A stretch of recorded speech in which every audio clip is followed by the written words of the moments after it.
السلام علیکم ورحمتہ اللہ وبرکاتہ۔ آن لائن ٹیچنگ تجویدالقرآن کلاس میں ہم آپ کو خوش آمدید کہتے ہیں۔ معزز سامعین، پچھلی ویڈیو میں ہم اظہار پڑھ چکے ہیں کہ اظہار کی معنی کیا ہے، اظہار کے کتنے حروف ہیں، اور نون ساکن اور تنوین میں اظہار کیسے ہوتا ہے۔ تو معزز سامعین، آج ہم پڑھیں گے ادغام۔ تو ادغام کی معنی داخل کرنا ہے۔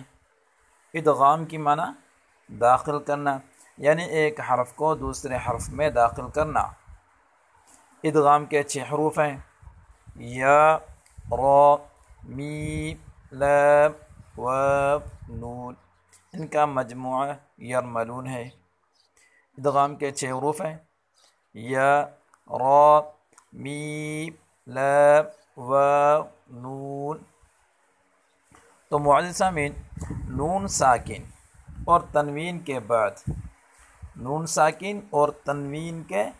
بعد اگر ادغام کا کوئی حرف آ جائے تو نون ساکن اور تنوین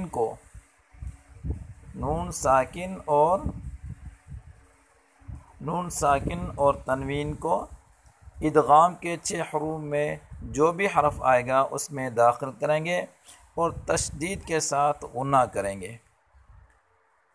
جیسے من یقول، نون ساکن کے بعد یا حرف ادغام ہے، تو ہم اس نون ساکن کو اس یا میں داخل کریں گے اور تشدید کے ساتھ غنہ کریں گے۔ من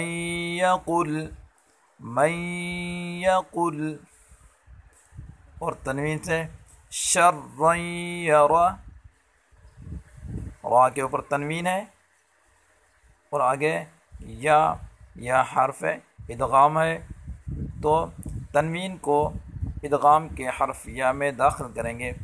شرًا یرا من وال، نون ساکن کے بعد حرف واو حرف ادغام ہے، تو یہاں بھی ہم تشدید کے ساتھ غنہ کریں گے۔ من وال۔ معزز سامعین، مگر لام اور را کے وقت غنہ نہیں ہوگا۔ لام اور را کے وقت غنہ نہیں ہوگا، جیسے مر ربی یا من لدنہ، نون ساکن کے بعد لام آ رہا ہے لیکن غنہ نہیں ہو رہا۔